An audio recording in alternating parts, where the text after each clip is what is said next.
Good morning, Bucknutters. It is Tuesday, August 31st, 2021. I am Dan Rubin. This is the Bucknuts Morning 5 and change. If it's Tuesday, that can mean only one thing. Duane Long has joined us. He celebrated his annual 39th birthday yesterday. Happy birthday, Duane. Thank you very much. Looking forward to celebrating it tomorrow. My wife had to work yesterday, but she's off tomorrow, and I'm not 8 years old. I can wait a couple of days to celebrate my birthday.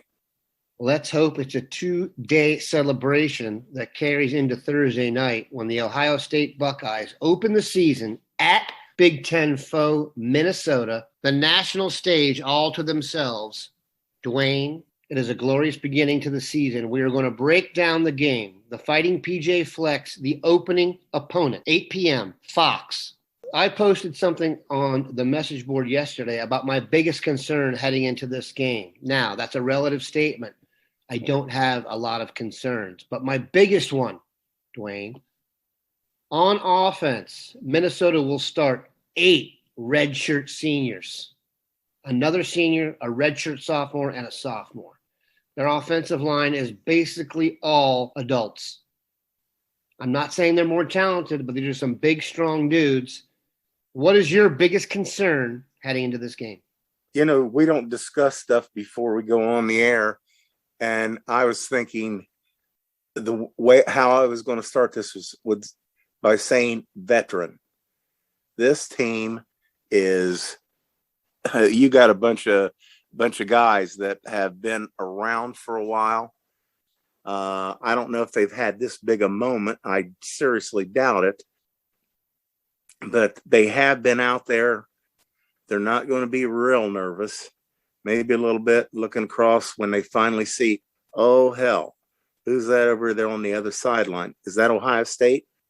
They might have that moment, but these are veteran guys. They're going to get over it real quick.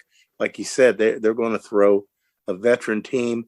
The quarterback holds pretty much most of the school passing records. They've got a running back that is a fine back. He's had some good football games. Receivers, that's one thing that I looked at and I went, who are, you got a veteran quarterback, but who's he going to throw the ball to? Bunch of guys that young guys who have not played a lot of football. So that's an advantage Buckeyes. On the other side of the ball, I think that's where this is going to break down on them. You look back at what was last year's team. They were middle of the pack versus the pass, and lower. I think they were 10th against the run. Here's the thing: they only had 8 sacks last year, 8, and it was either 4 or 5 interceptions that I can't remember if it was 4 or 5. So this is not a defense, a stout defense. And I think that's where the dam is going to break.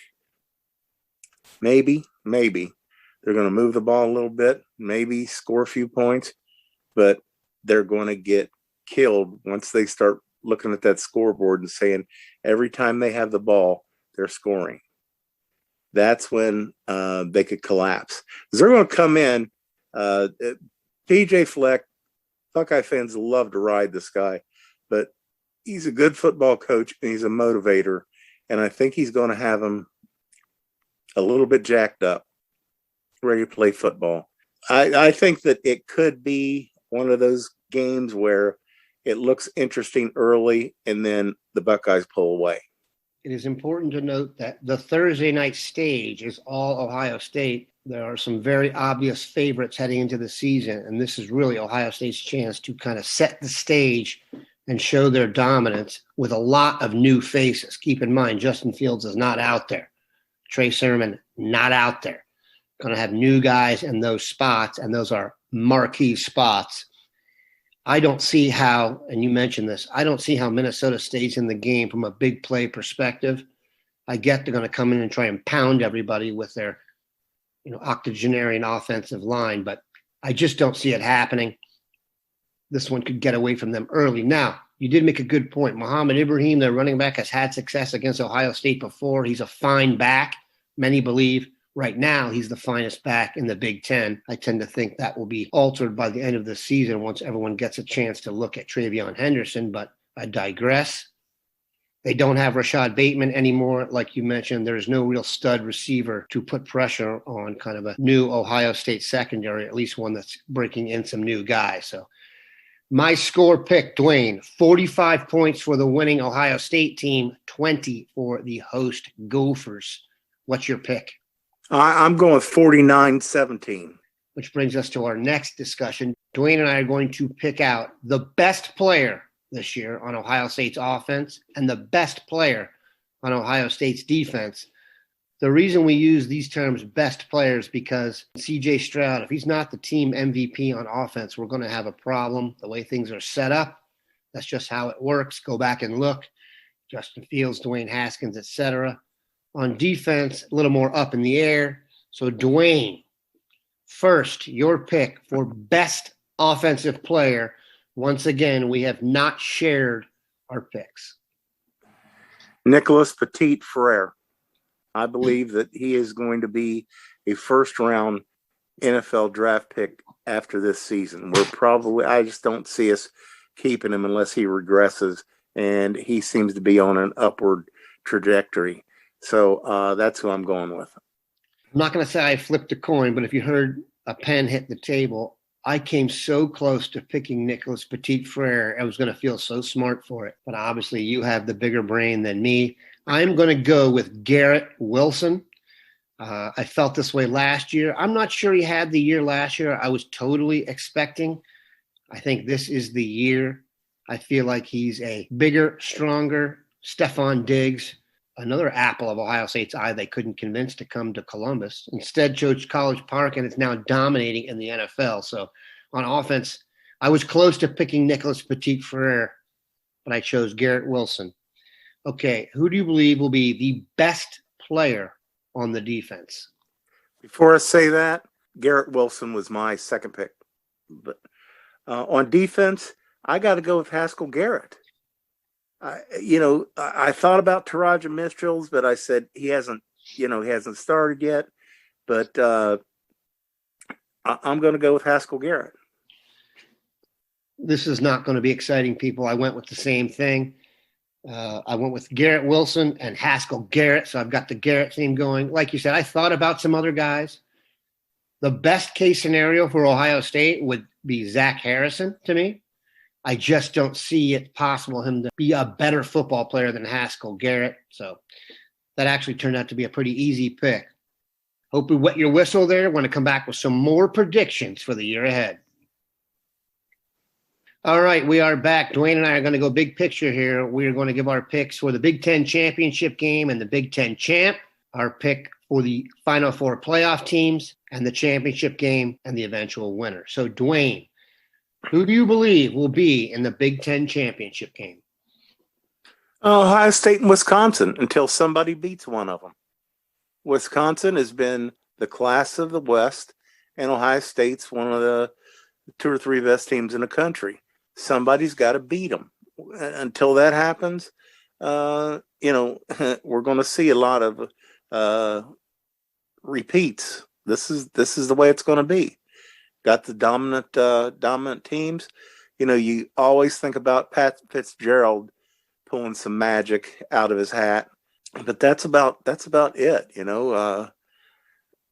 I think Ohio State, Wisconsin for indefinite years that's the way it's going to be.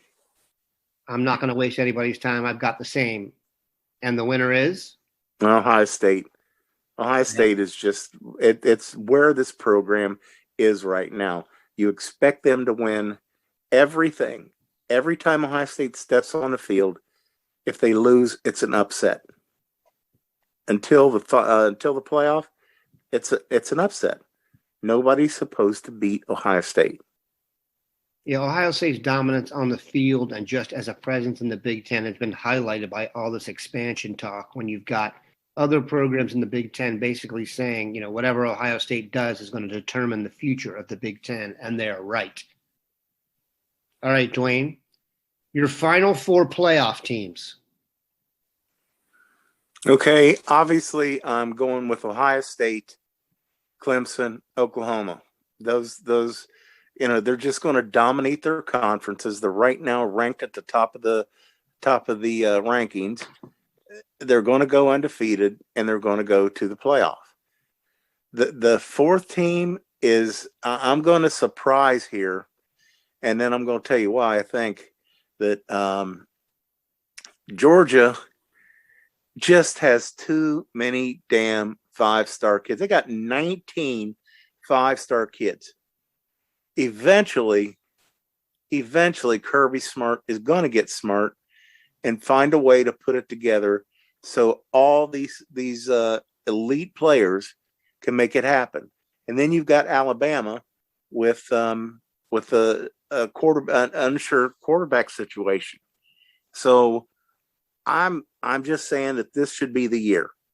It's not going to surprise anybody, not me, that Alabama beats Georgia, but Georgia should be the fourth team.